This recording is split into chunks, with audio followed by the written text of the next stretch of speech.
దేవుని స్తోత్రం. ఉదయకాలంలో ప్రభువును ఆరాధించుకునే ముందుగా పరిశుద్ధ గ్రంథంలో నుండి కొన్ని మాటలు చదువుతున్నాం, ధ్యానించుకుని ప్రభు మన జీవితంలో చేసిన ఒక కార్యం జ్ఞాపకం చేసుకున్న వారమే ప్రభువును స్తుతించి ఆరాధించుకుంటారు. మత్తయి సువార్త 5వ అధ్యాయం, మత్తయి సువార్త 5వ అధ్యాయం 14వ వచనం. కలిసి చదువుతున్నాం. మత్తయి సువార్త 5వ అధ్యాయం 14. మీరు లోకమునకు కలిసి చదువుతాం. మీరు లోకమునకు వెళ్ళి ఉన్నారు, కొండ మీద ఉన్న పట్టణము మరుగై ఉండలేదు. మీరు లోకమునకు వెలుగై ఉన్నారు. ప్రభు సహాయం కోసం ప్రార్థన చేస్తాం. ప్రేమ కలిగిన తండ్రి, మహాపరిశుద్ధుడైన దేవ, కృప కలిగిన ప్రభు, నీకు నామమునకు స్తోత్రాలు. నేడు నిరంతరం ఏకరీకరణ దేవుడు స్తుతిస్తున్నాము. పాప రక్షకుడు ఈ లోకంలోకి వచ్చారు. మా పాప శక్తి ఆవరించడంలో వహించారు. మీరు కార్చిన దయసుందర రక్తదారులతో మా పాపంలో ప్రారంభంలో మా విడుదల విమోచన ఇచ్చారు.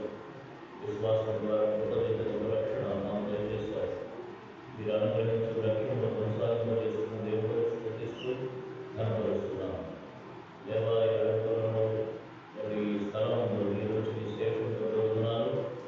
దేవా, మీ రక్తం చేత విమోచించబడిన బిడ్డలుగా ప్రభావ మీకు సాక్షిగా మీరు వచ్చినందుకు ఉన్నారు. తండ్రి, మీ దాసుల దాటాన్ని బట్టి, మెర్సీని బట్టి, కుటుంబాన్ని బట్టి వారు చేసిన సేవలను జరుపుకుంటున్నారు. ఉదయకాలం ఈ స్థలం ఈ ఆవరణ మరణంలో మరోసారి మీరు రక్తప్రదర్శన తెచ్చుకుంటున్నాం. మా అపరాధాలు కొడుకుగా క్షమించండి. మిమ్మల్ని ఆత్మలో సత్యంగా ఆరాధించడంతో మమ్మల్ని శుభ్రపరచండి. సర్వ లేఖన భాగంలో గమనంలో బోధించండి. నిలబడిన మీ దాసుని బలహీనతలో నడుస్తుంది. ఒకరిని ఆత్మలో నింపండి.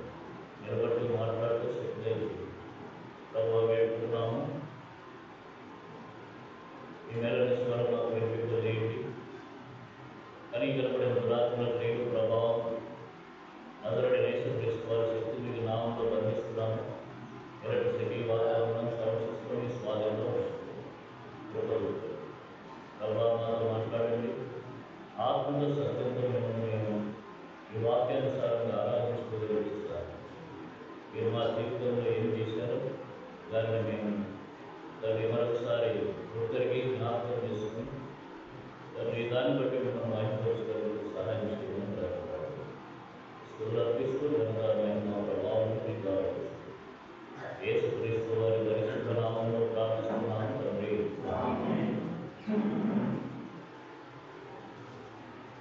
మనం చదువుతున్నటువంటి మాట, మీరు లోకమునందు వెలుగై ఉన్నారు. ప్రభు మనల్ని లోకానికి వెలుగుగా చేసుకోవాలి. వెలుగంటే దీపాలు. మనం వెలిగే దీపాలుగా ప్రభావం చేసుకోవాలి. అంతకుముందు మనము శివుడి చూడండి, ఎఫెసీయులకు రాసిన పత్రిక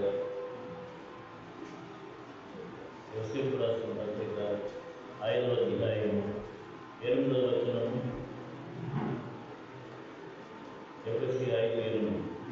మీరు పూర్వమందు చీకటి అయి ఉంటుంది. పూర్వమందు చీకటి మీరు అన్నాడంటే అందరూ మనమందరం పూర్వమందు చీకటి ఉన్నారు. అంతేకాదు, చీకటిలోని జీవిస్తూ వెలుగైనటువంటి యేసుప్రభు వారి దగ్గరకు రావడానికి ఏమాత్రం ఇష్టం లేనటువంటి వారు చూడండి. యోహాను సువార్త 1వ అధ్యాయం 4వ వచనం. ఇది యేసుప్రభు వారి గురించి రాయబడిన మాట. చదవండి. యోహాను సువార్త 1:4 చదవండి. ఎవరన్నా ఆయనలో జీవం ఉండెను, ఆ జీవం మనుషులకు వెలుగై ఉండెను. 5 ఆ వెలుగు చీకటిలో ప్రకాశించుతున్నది కానీ చీకటి దాన్ని గ్రహింపకుండెను. అలాగే 9వ వచనం. నిజమైన వెలుగు ఉండెను, అది లోకంలోనికి వచ్చుచు ప్రతి మనిషిని వెలిగించున్నది. నిజమైన వెలుగు ఉండెను, అది యేసుక్రీస్తు ప్రభువారు. ఆ వెలుగు లోకంలోనికి వచ్చి ప్రతి మనిషిని వెలిగిస్తున్నది.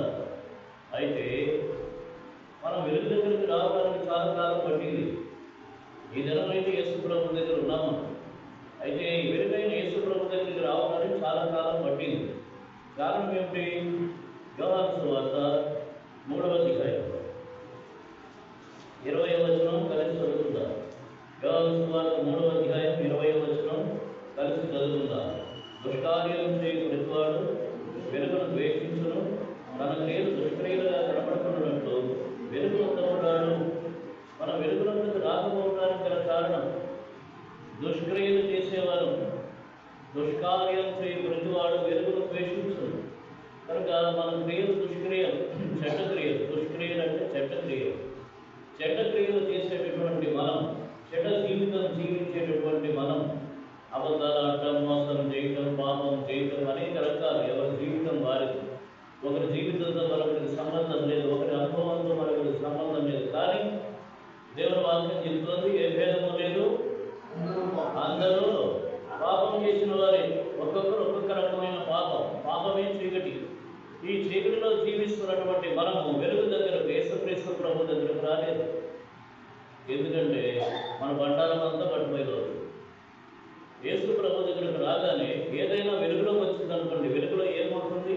దాని స్వరూపం అంతా కనిపిస్తుంది. కనుక పాపులైన మానవులు ఎందుకు యేసు ప్రభు దగ్గరకు రాలేకపోతున్నారు అంటే వారి యొక్క దుష్క్రియలన్నీ కనిపిస్తాయి, వారి జీవితం అంతా తెలుస్తుంది. కాబట్టి వెలుగు దగ్గరకు రాదు.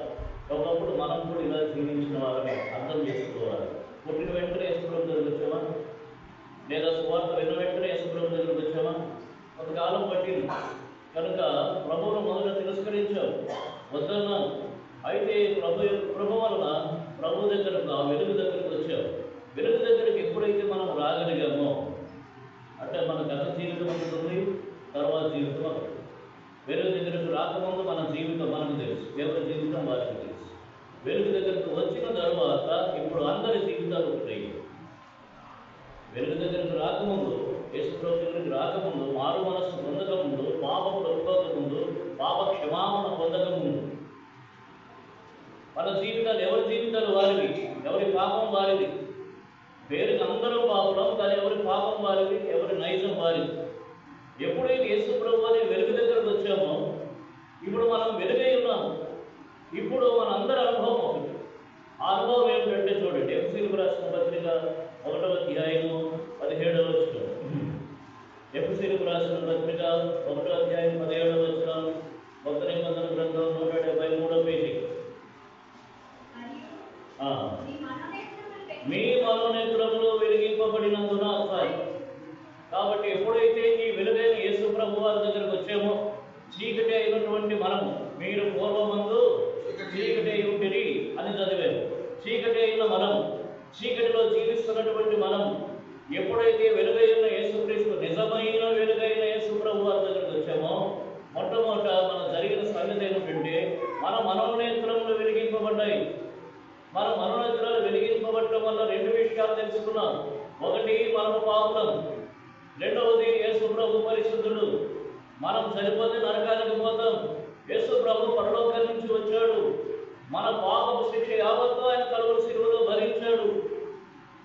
ఆయన ఆ శిలువకు ముందు మన పాపపు శిక్ష యావత్తు అనుభవించి, మనం పొందవలసిన శిక్ష యావత్తు ఆయన భరించి శిలువలో మరణించాడు, రక్తం కార్చాడు, సమాధి చేయబడి తిరిగి లేచాడు.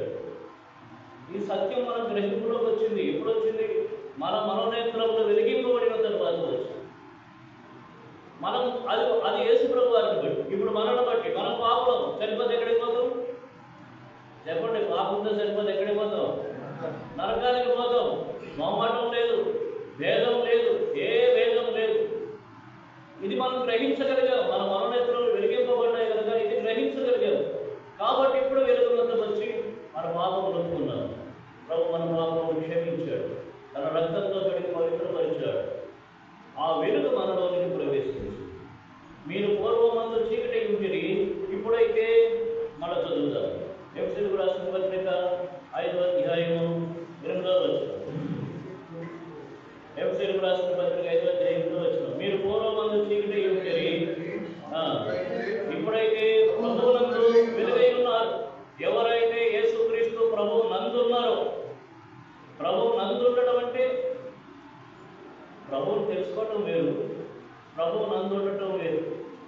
ప్రభువు తెలుసుకుని నాకు యేసు ప్రభు తెలుసు అంతే. కానీ వాడి మారు మనసు ఉండదు. మారు మనసు అంటే అర్థం ఏంటి? మన ఇందాక చెప్పుకున్నది, ప్రభు దగ్గరికి రావాలి, పాపములు ఒప్పుకోవాలి, క్షమాపణ పొందాలి, ప్రభువు నన్ను క్షమించాడు, ఈ ఇన్సైట్ ఉండాలి. కొంతమంది అయితే ఫలానా తేదీని క్షమించాడని చెప్పగలుగుతారు.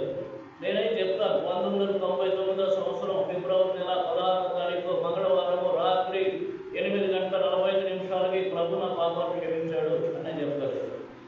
కొంతమందికి తేదీల అనుభవం లేకపోవచ్చు, కానీ ఒక అనుభవం ఉంటుంది, ప్రభు నా పాపాలు క్షమించాడు, నేను ఒప్పుకున్నాను, నా పాపాలు క్షమించాడు. ఈ అనుభవం కావాలి. తర్వాత ప్రభువునందు క్రీస్తునందు బాప్తిస్మం తీసుకోవాలి. వీరు ప్రభువునందు ఉన్నవారు. ఇప్పుడు యేసు క్రీస్తునందు ఉన్న వారికి ఏ శిక్షా విధి లేదు. ఇప్పుడు ఆ పాపము వల్ల వచ్చే జీవితం మరణం, ఆ నరకాన్ని తప్పించుకున్నాము. ఇప్పుడు వెలుగై ఉన్నాము. ఒకప్పుడు చీకటిగా ఉన్న మనము వెలుగు దగ్గరకు వచ్చాము. మన మనోనేత్రాలు వెలిగించబడ్డాయి, మనమే వెలుగై ఉన్నాము. అంతేకాదు, చూడండి యోహాను సువార్త 8వ అధ్యాయము 12వ వచనం. యోహాను సువార్త 8వ అధ్యాయం 12వ వచనం చదవండి, త్వరగా చదవండి. నేను లోకమునకు వెలుగును, నన్ను వెంబడించువాడు చీకటిలో నడవక జీవము వెలుగు కలిగి ఉండునని వారితో చెప్పారు. ఇప్పుడు మనం వెలుగు కలిగిన వారంగా ఉన్నాము, వెలిగింపబడ్డాము, ప్రభువునందు వెలుగై ఉన్నాము, జీవపు వెలుగు కలిగిన వారంగా ఉన్నాము. మామూలు వెలుగు కాదది, జీవపు వెలుగు. అంటే పగలు వెలుగుతుంది, రాత్రి వెలుగుతుంది. అది ఆరిపోవడం అనేది ఉండదు, దాన్ని ఎవరు ఆర్పలేరు. ఆర్పలేనటువంటి వెలుగు జీవపు వెలుగు. యేసుక్రీస్తు ప్రభువే జీవపు వెలుగు. ఆ వెలుగును ఆయన మనలో ప్రవేశపెట్టాడు. ఆ వెలుగును మనం కలిగి ఇప్పుడు జీవిస్తూ ఉన్నాము. అందుకని ప్రభు ఇప్పుడు అన్నాడు మత్తయి సువార్త 5:14 ఆ అనుభవంలోకి వస్తాం. మీరు లోకమునకు వెలుగై ఉన్నారు. ఇప్పుడు ఉదయాన్నే వచ్చాడు ఆయన. ఎవరైనా? అందరికీ వచ్చాడండి. ఎవరైనా?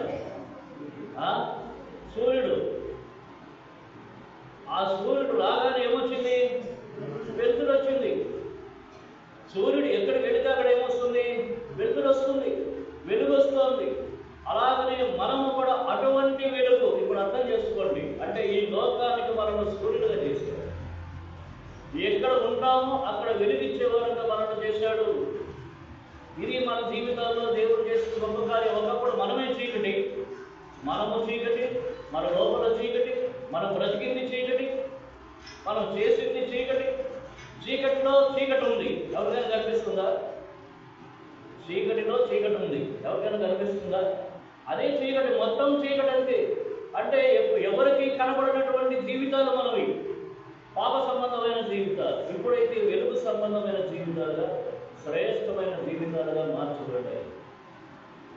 అంటే మనల్ని చూసిన వారు వెలుగును చూస్తున్నారు. ఇది ఈ అనుభవం ప్రభావం అనుగ్రహించారు. ఇందులో మళ్ళా 3 అంతస్తులు ఉన్నాయి. చూడండి, మత్తయి సువార్త 5వ అధ్యాయంలో 15వ వచనం కలిసి చదువుకుందా. మత్తయి సువార్త 5వ అధ్యాయం 15వ వచనం కలిసి చదువుకుందా. మనుష్యులు దీపం వెలిగించి ఉత్సవం క్రింద పెట్టరు, కానీ అది ఇంట నుండి వారికి అందరికి వెలిగించుటకై దీపస్తంభం మీదనే పెట్టుదరు.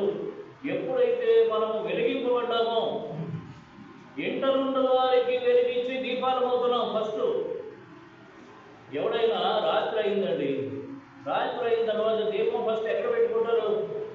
వీధిలో పెడతారా, ఇంట్లో పెడతారా? కాబట్టి వెలిగింపబడినటువంటి ఒక విశ్వాసి, పాపములు క్షమింపబడి పశ్చాత్తాపడి వెలుగుగా మారిన విశ్వాసి ఏమవుతున్నాడు? తన ఇంటిలో వెలుగుగా అవుతున్నాడు. తన ఇంటిలో ఉన్న వారికి వెలిగించేవాడే ఉంటున్నాడు. ఉదాహరణకు తాగుబోతున్నాడు, వాడు తాగుబోతూ తిరగబోతూ వాడు అందరితో గొడవలు పడేటటువంటి వాడు రాత్రి సాయంత్రం అయిపోయిన తర్వాత చీకటి పడేసరికి తాగేసి ఇంటికి వచ్చాడు అనుకోండి, ఇంట్లో అంతా ఎక్కడ ఉంటుంది వాతావరణం? తిడతాడు, కొడతాడు, నానా బీభత్సం చేస్తాడు. ఒరే వీడు మరో గంట అవతల తర్వాత వచ్చిన వాళ్ళు కూడా అనుకుంటారు. వీడు మారు మనసు పొందాడు అంటే చీకటి నుంచి వెలుగుగా మారాడు. ఇప్పుడు తాగడం మానేశాడు, తిరగడం మానేశాడు, గొడవలు పెట్టడం మానేశాడు. వాడు ఇంట్లో ఉన్నా సరే ఇంట్లో ఉన్న వారందరికీ ప్రశాంతత ఉంది.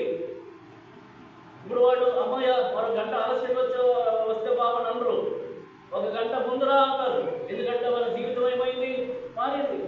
ఆ ఇంట్లో ఉన్న వారందరూ ఆ వెలుగును చూస్తున్నారు, వాళ్ళ జీవితంలో వచ్చినటువంటి ఆ మార్పును చూస్తున్నారు. ఒకప్పుడు భక్తిహీనుడు ఇప్పుడు భక్తి కలిగిన వాడిగా జీవిస్తున్నాడు. ఒకడు నిష్ప్రయోజకుడు ఇప్పుడు ప్రయోజనం కలిగిన వాడిగా జీవిస్తున్నాడు. ఒకప్పుడు హానికరుడు ఇతరులకు హాని చేస్తాడు, దూషిస్తాడు, నష్టం చేస్తాడు. ఇప్పుడైతే అందరికీ ప్రయోజనం చేసేవాడుగా జీవిస్తున్నాడు. చీకటికి వెలుగుకి తేడా కనుక ఇప్పుడు ఆ వెలుగుని ఎవరు చూస్తారు? మొట్టమొదట ఇంట్లో వాళ్ళు చూస్తారు. పక్కవాడు ఏమా ఎలా తాగొచ్చాడా, అప్పుడు ఇయనేటి అప్పుడే 10 రోజులు అయింది మా అప్పుడు తాగడం మానేశాడు, ఎప్పుడో నమ్ముకున్నాడు తెలుసా అంటారా? అయ్యో మీ వాడు మానేశాడా? వాస్తవమా కాదా? కాబట్టి వెలిగింపబడిన వారి వెలుగును మొట్టమొదటి ఎవరు చూస్తున్నారు? ఇంట్లో ఉన్న వారు చూస్తున్నారు. ఇంటనున్న వారికి వెలిగించేటటువంటి దీపంగా మనము చేశాడు. మన ద్వారా ఇంట్లో ఉన్న వారు కొంతమంది మారు మనసు పొందారు, మళ్ళా ప్రభు దగ్గరకు వచ్చారు. ఇది మన గొప్పతనం కాదు, ప్రభు మన యొక్క చూపించినటువంటి ఆయన మహా గొప్ప ప్రేమ, కనికరము, కృప. రెండవదిగా చూడండి, లూకా సువార్త 8వ అధ్యాయం.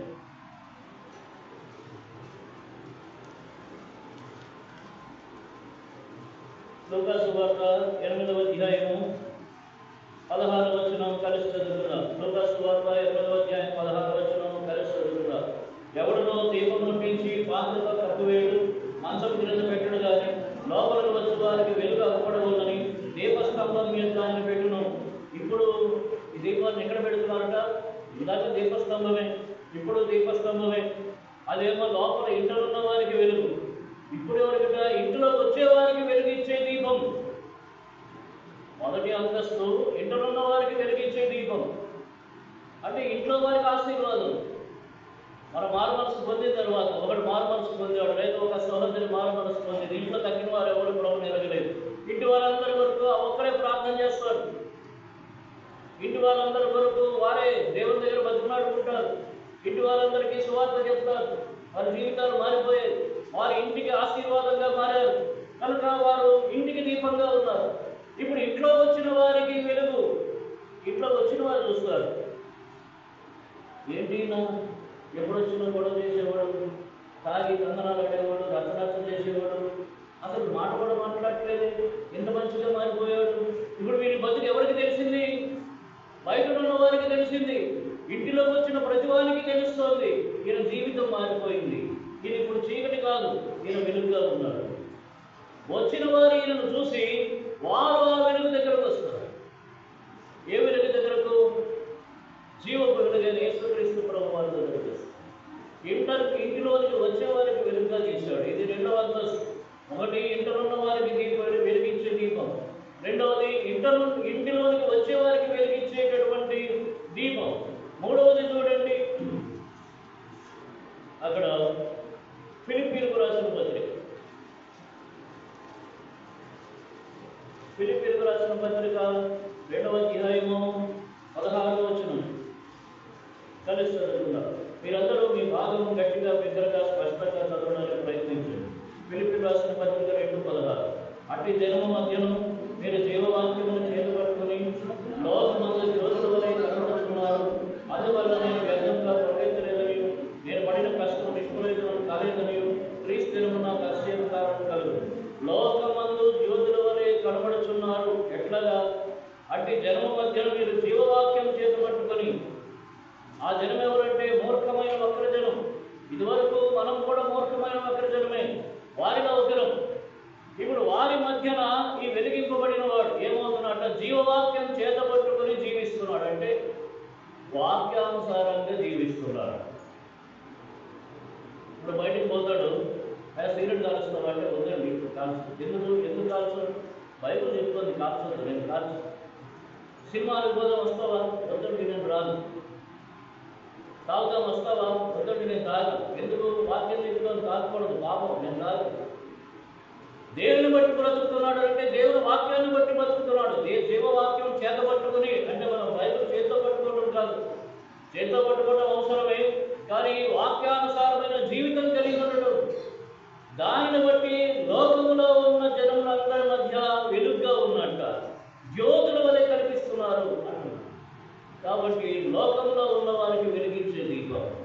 సంచరిస్తూ వెలిగించే దీపం. చూడండి, ఈ దీపాలు ఇప్పుడు ఏమవుతున్నాయి? నడుస్తూ, పరిగెడుతూ, పని చేసుకుంటూ వెలుగుతూ ఉన్నాయి. అటువంటి దీపాలుగా చేశాడు. ఏంది వాళ్ళ సంగతి వాడు చూస్తున్నాడు. కనుక ఎంత గొప్ప అద్భుతమైనటువంటి ఆశీర్వాదం దౌర్భాగ్యమైన మన జీవితాల్లో ప్రభు అనుగ్రహిస్తున్నాడు, అనుగ్రహించాడు. వీటిని మనం అనుభవిస్తున్నాం. ఇప్పుడు మీరు లోకమునకు వెలుగై ఉన్నారు. మన మనోనేత్రాలు వెలిగించబడ్డాయి. చీకటిగా ఉన్న మనం వెలుగుగా మారాం. ఆ జీవ వెలుగును మనం నింపబడ్డాం. ఇంటిలో ఉన్న వారికి వెలిగించే దీపాలుగా మారాం. ఇంటిలోకి వచ్చే వారికి వెలిగించే దీపాలుగా మారాం. మనం ఎక్కడికి వెళితే అక్కడ వెలిగించే దీపాలుగా మారాం. ఎంత ఆశ్చర్యమైనటువంటి సంగతి! మనం ఎక్కడికి పోతే అక్కడ మనుషుల వెలుగును చూస్తున్నారు. చీకటిగా ఉన్న మనలోని వెలుగును చూస్తున్నారు. ఎంత ఆశ్చర్యమైన విషయం! ఒకప్పుడు నేను అందరితో పాటు అన్ని రకాలన్నీ చేశాను. అదే మనుషుల మధ్య మారు మనసు పొందారు. మారు మనసు పొంది ఇప్పుడు ప్రభువు తెలుసుకున్నారు. నా జీవితం మారింది. ఒక సమయం వచ్చింది. ఒక సమయం వచ్చినప్పుడు నాతో పాటు ఉద్యోగం చేసే ఆయన నా పక్కనే ఉన్నాడు. నేను యేసు ప్రభువు తెలుసుకున్నందుకు వాళ్ళందరూ తిట్టారు, నన్ను తిట్టారు, అవమానపరిచారు, అన్నీ చేశారు. అలాంటి ఆయన ఒక సందర్భంలో నా పక్కనే ఉన్నాడు. ఆ సందర్భంలో అన్నాడు, అప్పుడు నా పేరు కోటేశ్వరరావు, ఇప్పుడు అబ్రహాం. కోటేశ్వరరావు, నీ దేవుడు గొప్పవాడయ్యా. ఆయనంతటా ఆయన ఉన్నాడు. నేను చెప్పలేదు ఆయనకి నా దేవుడు గొప్పవాడని. నీ దేవుడు గొప్పవాడయ్యా. ఎక్కడది? మేమున్న ఇల్లు కాదు, మేమున్న ఊరు కాదు, మేమున్న ఆఫీసు కాదు, వేరే ఎక్కడో. మనం ఎక్కడుంటే అక్కడ దేవుడికి మహిమ తీసుకురావటమే, దేవుడి నామానికి ఘనం తేవటమే, మనం దేవుడి వరకు వెలుగుగా ఉండటం.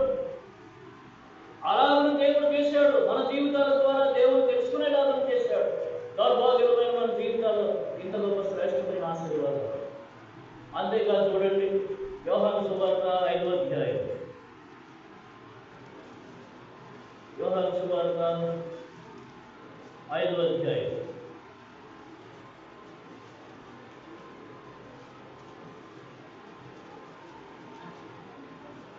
ముప్పై 34-35 వచనాలు కలిసి చదువుతున్నారు. యోహాను సువార్త 5వ అధ్యాయం 34-35 వచనాలు కలిసి చదువుతున్నారు.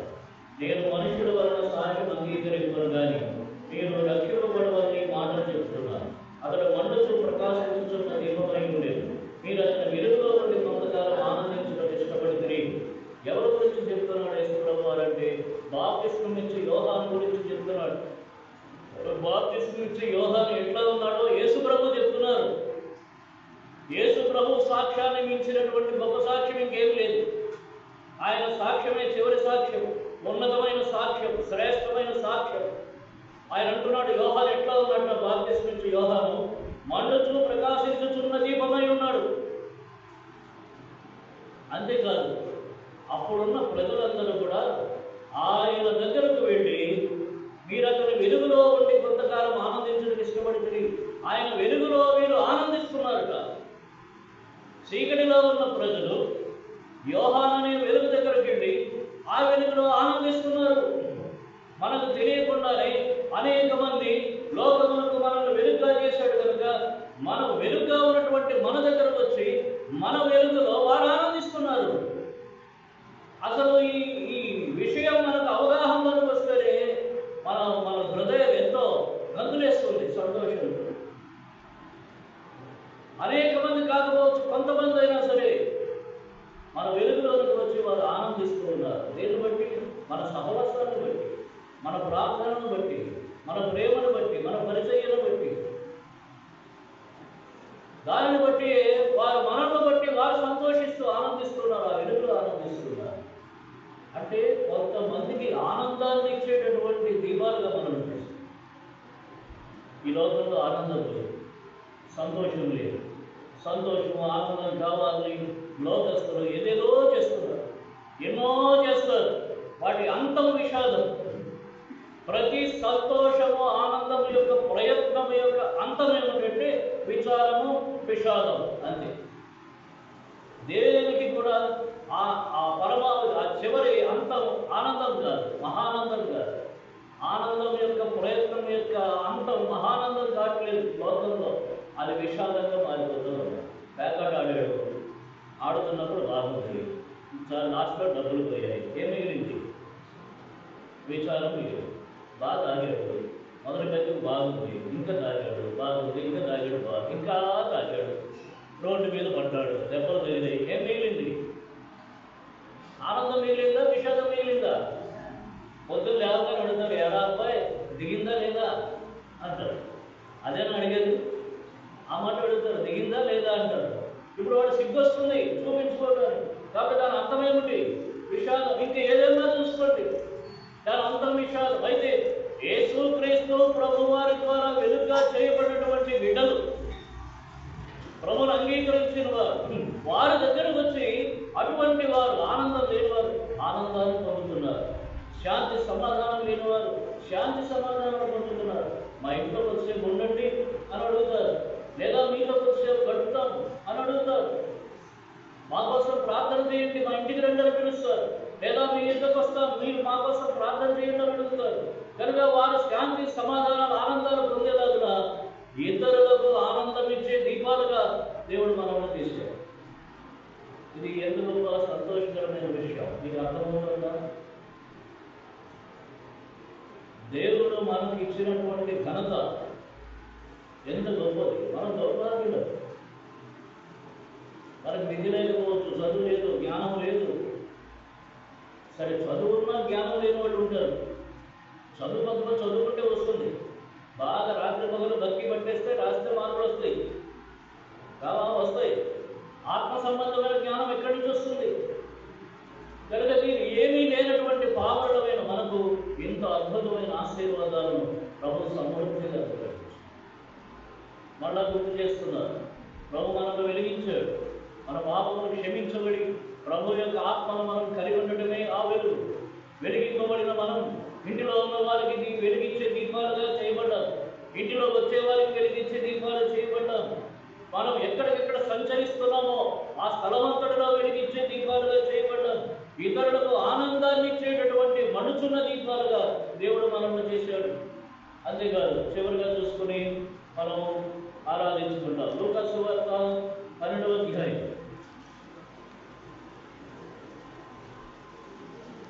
లూకా సువార్త 12వ అధ్యాయం 35, 36 వచనాలు తెలుసుకుందాం. లూకా సువార్త 12వ అధ్యాయం 35, 36 గట్టిగా చదవండి.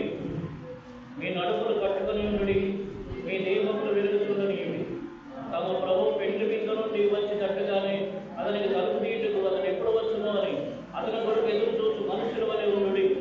ఇక్కడ కూడా దీపములు అని మాట్లాడుతూ మరొక మాట చెప్పాడు, మీ దీపములు వెలుగుతుండనియుడి అంటూ ఏమన్నాడు?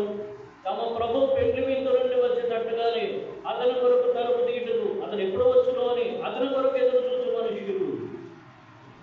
యేసు ప్రభు వారి గురించి ఇందాక చూసాం. యోహాను సువార్త 1వ అధ్యాయం 9వ వచనంలో నిజమైన వెలుగు ఉండేను అని అన్నాడు. చూడండి మరోసారి, యోహాను సువార్త 1వ అధ్యాయము 9వ వచనం చదవండి ఎవరన్నా. నిజమైన వెలుగు ఉండేను అని. ఆ నిజమైన వెలుగు యేసుక్రీస్తు ప్రభువారు లోకంలోకి వచ్చాడు, మన కోసం శిలువలో మరణించి సమాధిని గెలిచి తిరిగి లేచాడు, మృత్యుంజయుడై పరలోకమునకు వెళ్ళాడు, మరలా రాబోతున్నాడు. ఆయన కొరకు మనం ఎదురు చూస్తున్నాం. పెండ్లి కుమారుడు పెండ్లి విందు కొరకు వచ్చేటప్పుడు ఆయన కోసం ఎదురు చూసే మనుషులాగా ఉన్నట్టు అంటున్నాడు. ఆ పెండ్లి కుమారుడు యేసుక్రీస్తు ప్రభువారు ఆయన కోసం ఎదురు చూసే మనుషులు. మీ దీపములు వెలుగుచుండనియుడి అంటున్నాడు. నిజమైన వెలుగు కోసం ఎదురు చూసేటటువంటి దీపాలుగా మనం ఉన్నాం. ఆయన నిజమైన వెలుగు, మరలా రాబోతున్నాడు. ఆయన కోసం ఎదురు చూసే దీపాలు. దేని కోసం వెలుగుతున్నాము అంటే ఆ నిజమైన వెలుగు కోసం ఎదురు చూడాలి. ఒకవేళ మనం త్వరగా మన యాత్ర ముగిసిపోతే ఆ వెలుగు దగ్గరికి వెళ్తాం, ఆ వెలుగును చూస్తాం, ఆయనే ప్రభు. లేదా మనం ఉండగానే ప్రభు వస్తే ఆ వెలుగును చూస్తాం. నిజమైన వెలుగును, ఆ బ్రహ్మాండమైన వెలుగును చూడటానికి నిరీక్షిస్తున్నటువంటి ఎదురు చూస్తున్నటువంటి దీపాలం మనం. ఎంత గొప్ప ధన్యతలు మనకు దేవుడు అనుగ్రహించాడు. వీటన్నిటిని మనం అర్థం చేసుకుంటే మనం ఎంత ధన్యులం, ఎంత ఆశీర్వదింపబడ్డాం. ఈ లోకంలో నుండి ఎంత ప్రత్యేకింపబడ్డావు. చాలాసార్లు సడుకుంటూ ఉంటారు, ఆ యేసుప్రభు దేవుడు నాకేం చేశాడు, అది ఇవ్వలేదు, ఇది ఇవ్వలేదు, అది చేయలేదు, ఇది చేయలేదు, ఇది చేస్తే సగం చేశాడు, గేదె ఇచ్చాడు కానీ పాలు ఇవ్వట్లేదు, పంట ఇచ్చాడు కానీ సగం పట్టింది, ఏవేవో చెప్పుకుంటాం మనం. కానీ వాటన్నిటికంటే అద్భుతమైనటువంటి ఆశీర్వాదాలు ప్రభు మనకు అనుగ్రహించాడు. కనుక ఇటువంటి దీపాలుగా ఇంటిలో ఉన్న వారికి వెలుగు, ఇంటిలోకి వచ్చే వారికి వెలుగు, లోకంలో ఉండే వారికి వెలుగు, మన దగ్గరకు వచ్చే వారికి ఆనందము, ఆయన కోసం ఎదురు చూసేటటువంటి దీపాలుగా నేను నన్ను చేశాడు. అందుకోసం ఆయన మరణించి శిలువలో మన పాపం శిక్ష యావత్తు మరణించాడు, సమాజేయుడుగా తిరిగి లేచి. కనుక ప్రభు చూపించిన ఈ ప్రేమ ఇంకనూ చూపిస్తూ ఉన్నాడు. మనం అనేక పర్యాలు తగ్గిపోయినా